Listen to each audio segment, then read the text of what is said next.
Sorry guys, I'm a little late. I was... Well, actually, I can't tell you where I was, but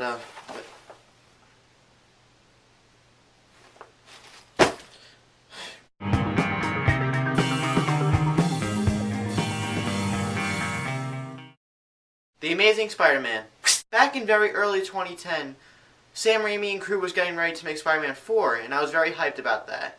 And then, out of nowhere, things just spiraled out of control, and Sony just destroyed any chances of Spider-Man 4 happening. They announced their reboot. And they announced Andrew Garfield as Spider-Man. This was about, I think, February 2010. I was angered by the news. I hated it. I did not want a reboot already. After that reboot was announced, I may have also watched the original Raimi movies and got a little emotional. Yeah. Spider-Man is my superhero. I grew up with Spider-Man. He's the only superhero I read comics for. I associate myself with everything Spider-Man. So it really did hit me hard when they were announcing a reboot. So last night I got it out of the midnight premiere, and now that I've seen it, while it has flaws, and it may not be the perfect Spider-Man movie people were waiting for, it was amazing. Let's talk about the casting, please. Uncle Ben and Aunt May, played by Martin Sheen and Sally Fields, I think that's a really good replacement. Emma Stone is Gwen Stacy. I can already tell by this movie that after this set of films are over, she will be 10 times the character that Kirsten Dunst ever was as Mary Jane. She is the perfect Gwen Stacy. Andrew Garfield as Peter Parker, Spider-Man. Again, this casting was spot on. Andrew Garfield was able to portray this role extremely well, and the qualities that are within Peter Parker, Spider-Man. He's shy and timid, but also charming when he's Peter Parker, but he's also that wisecracking asshole that everybody loves from the comics when he's Spider-Man. Coming out of the theater, I knew one of the strongest aspects of this film was the relationship between Gwen Stacy and Peter Parker. It blows the relationship between Tobey Maguire and Kirsten Dunst from the original movies out the window. Out the window. Their chemistry together was extremely organic and realistic, and you could totally buy the fact that these two were meant for each other. The story in this film is quite similar to the original Spider-Man, but a lot of aspects from the original story are completely changed and altered in this movie, and for more realistic purposes. The motivations of all the characters, especially Peter Parker, seemed a lot more realistic in terms of what a teenager would do, going through all these traumatizing events, such as the death of Uncle Ben.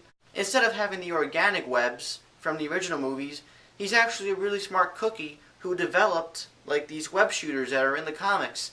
I thought that all the swinging sequences and action scenes that involve Spider-Man were very daring, whimsical, and adventurous. The movie is basically building up characters and relationships for the first half of the movie. When he finally starts doing his thing as Spider-Man, you could feel the weight and the emotion of being this teenager discovering new possibilities. As a big Spider-Man fan, I was just really content with the way the action scenes were filmed. It just felt like pure Spidey.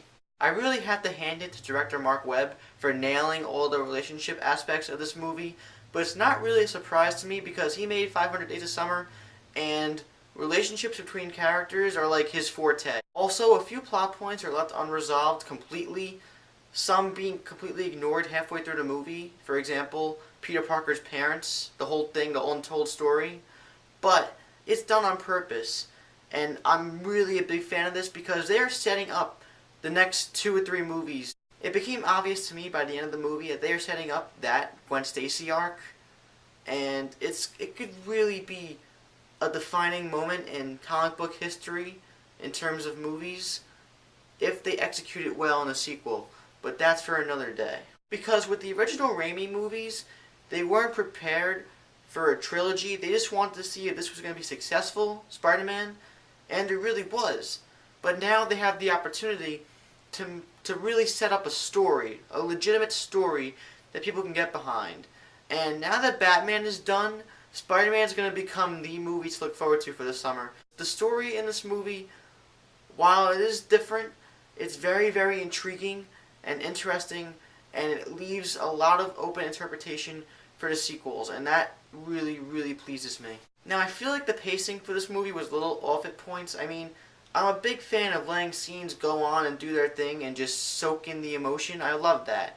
But certain scenes just didn't work when they were doing that, and I wish they could have cut a couple scenes or maybe just kind of condensed it to make it feel like a more, full movie. Dr. Connors slash the Lizard, played by Rhys Ifans, who I know really well as the devil from Little Nicky, played the character really well. But as a villain, he was just really, really weak in my opinion. There were aspects to the Lizard character that I enjoyed and appreciated, but it just didn't feel right for the character and the world that Mark Webb is trying to establish here. You had to start with the villain Lizard.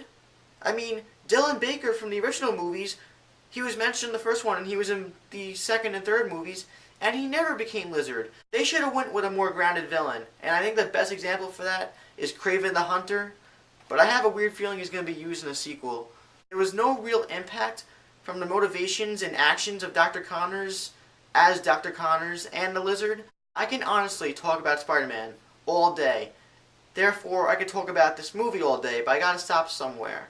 But in real and genuine honesty, this movie was really, really good. It wasn't great, but it sets up sequels extremely well, and if the sequels are as great as they're made them look out to be, it'll only make this movie, The Amazing Spider-Man, that much better. And it makes me really giddy emotionally to know that they are basically setting up the Gwen Stacy story arc. And really, I'm not going to spoil it, but to all you comic book fans out there and to general audiences, prepare for some really shocking shit in the sequels. I'm going to give The Amazing Spider-Man 4 out of 5 stars. There is extreme potential for the sequel to this movie to be one of the best movies in the genre. And I cannot wait for what is in store for this franchise. Please like this video and subscribe to my channel if you haven't already. I'm John from Mothman Jones Reviews, and if you didn't notice from before, I was in a little bit of a rush, so I'm not going to tell you where, because it's a little confidential, but yeah, I have some business to take care of. See you later.